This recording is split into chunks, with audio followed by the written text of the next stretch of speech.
Iberdrola inicia su actividad empresarial en México a partir de la privatización de la industria eléctrica. Es de las primeras empresas que obtienen permisos para generar energía eléctrica en nuestro país. Un poco de historia. Antes de Salinas, toda la energía eléctrica que se producía en México la generaba la Comisión Federal de Electricidad. De acuerdo a la Constitución, solo la Comisión Federal de Electricidad, el Estado, la Nación, podía llevar a cabo actividades de generación y de distribución y venta de la energía eléctrica.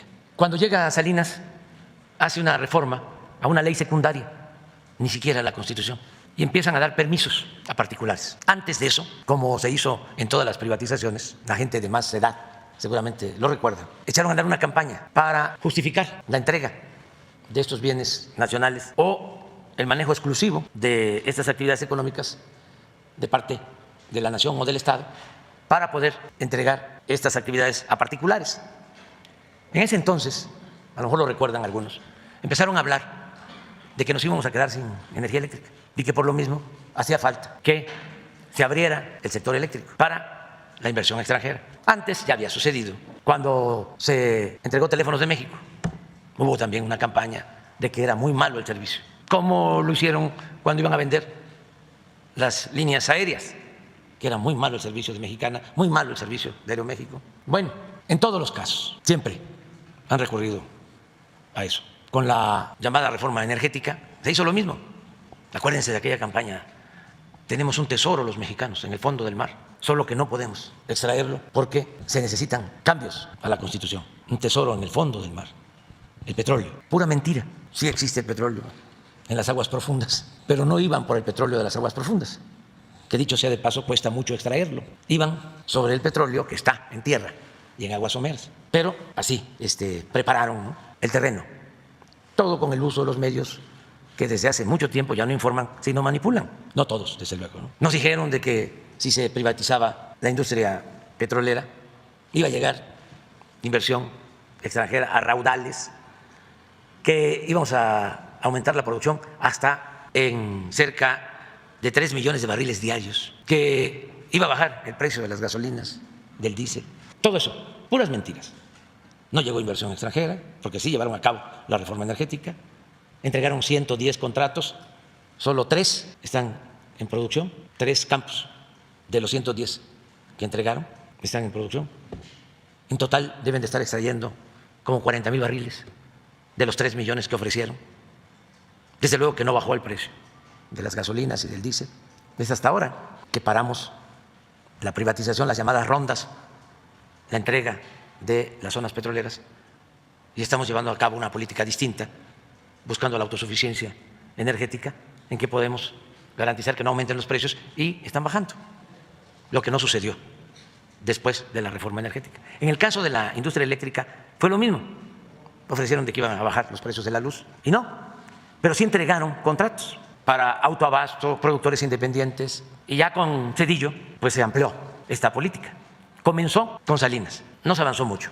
Yo creo que Iberdrola aparece con Zedillo, con Salinas es impulsada, porque acuérdense que el asesor económico de Salinas era Claudio X González, papá, y luego uno de los hijos se hizo socio en una planta de Iberdrola en Tamazunchale, San Luis Potosí, una que por cierto ahora ya se está adquiriendo.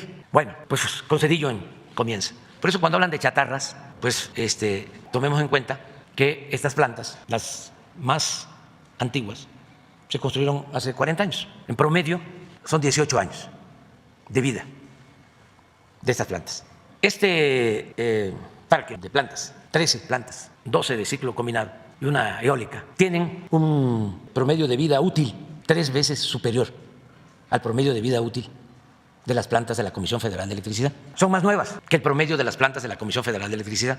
¿Y por qué razón? Porque lo que querían era que las plantas de la Comisión Federal de Electricidad se volvieran chatarra, como lo hicieron con la petroquímica, para que la Comisión Federal abandonara el mercado eléctrico y todo el mercado eléctrico quedara en manos de particulares, al grado de que cuando nosotros llegamos, a diferencia de las refinerías, teníamos una participación en la producción de energía del 54% y hoy tenemos 39%. ¿Por qué? Tanto las limitantes de no permitirle a la Comisión subir su energía a las líneas de transmisión, como la antigüedad de las plantas y el crecimiento de la demanda y la entrada en operación de nuevas plantas particulares, pues fue cambiando la proporción de generación de energía eléctrica de la Comisión Federal de 54 a 39 y las particulares ya tenían 60 o ya tienen 60 hoy. Entonces, con la operación que llevamos a cabo, ese 39 se convierte en 55. Por eso hablo de nacionalización. Y con lo que estamos haciendo, para el año próximo, calculamos que vamos a tener, aún con la antigüedad de algunas plantas de la Comisión Federal, vamos a llegar al 65% en toda la generación de energía eléctrica. Entonces, no son chatarra. Por eso fue muy buena la operación. Si nosotros nos proponemos construir estas 13 plantas, nos llevan 10 años y termina el sexenio la Comisión Federal de Electricidad como una empresa minoritaria. En términos de mercado, también lo que se logró es una disminución en el precio. Si nosotros construyéramos las plantas, aún con la antigüedad, de un 30%. Entonces, los 6,000 millones de dólares pues son lo que valen las plantas a buen precio, que fue lo que se hizo. De ahí se tiene que hacer un descuento de alrededor de 700 millones de dólares, que es el pago por la operación, y eso va a la hacienda pública, porque pues esto es negocio público, es un negocio del gobierno de la República, de la cosa pública. Quiero agradecer a los directores de esta empresa porque entendieron de que nosotros no íbamos a permitir la quiebra de una empresa pública, y como el señor director, el presidente del Consejo de Iberdrola, lo expresó, ellos entendieron de que hay una nueva circunstancia y que nosotros no compartimos el punto de vista de los tecnócratas y de los neoliberales de que la industria eléctrica tiene que quedar al mercado, o la industria petrolera, o la salud, o la educación. No, estas son empresas estratégicas, porque esto es lo que nos permite a nosotros poder garantizar que no aumente el precio de la luz para los consumidores. Y tenemos que tener también mayoría en Pemex, porque el petróleo es de la nación, para que el petróleo sea palanca del desarrollo nacional y al mismo tiempo no aumenten los precios de los combustibles, porque esto perjudica al pueblo de México. Eso es lo mismo de la salud y de la educación. No son privilegios, son derechos. Entonces son concepciones distintas, porque ellos apostaron desde que se implantó la política neoliberal a dejar todo al mercado y solo usar al Estado cuando les convenía que se llevara a cabo un rescate financiero, por ejemplo. Usaron el Estado cuando el FOBAPROA para convertir las deudas privadas en deuda pública. Nosotros tenemos una visión completamente distinta y los únicos negocios que deben de importarnos son los negocios públicos, y para eso estamos aquí. Poco a poco se ha ido entendiendo y por eso llevamos a cabo pues estas operaciones. Esta inversión es rentable, se va a recuperar máximo en 10 años la inversión, y pues se garantiza de que no falte la energía eléctrica. El país va a seguir creciendo, va a seguir la demanda de energía eléctrica y necesitamos producir, generar más energía eléctrica. Todo esto se complementa con unas nuevas plantas que estamos construyendo de ciclo combinado. En Yucatán, por ejemplo, 2 grandes, una en Mérida, otra en Valladolid, y estamos modernizando 12 hidroeléctricas, cambiándoles turbinas que llevaban 40, 50 años por turbinas modernas, nuevas, que producen, que generan más energía eléctrica. Estamos invirtiendo y todavía estamos viendo la posibilidad de invertir en plantas solares en Sonora y en otros parques de generación de electricidad mediante energía eólica.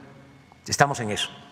Pero bueno, ya salimos, en el caso de Pemex vamos muy bien, vamos hacia la autosuficiencia en combustibles, y en el caso de la industria eléctrica también vamos hacia adelante. Yo entiendo que algunos se enojan porque son concepciones distintas.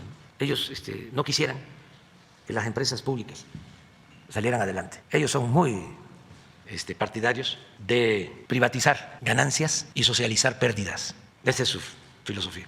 Todo esto no podríamos hacerlo si no tuviésemos finanzas públicas sólidas. Imagínense si yo le hubiese hecho caso a los tecnócratas y a los grandes hombres de negocios, dueños de corporativos, que cuando la pandemia me vinieron a recomendar que yo solicitara deuda, que yo endeudara al país, como lo hicieron casi todos los países, que ahora están padeciendo por eso. Querían deuda, querían un rescate, otro FOBAPROA, y los que me están escuchando lo saben, los que vinieron.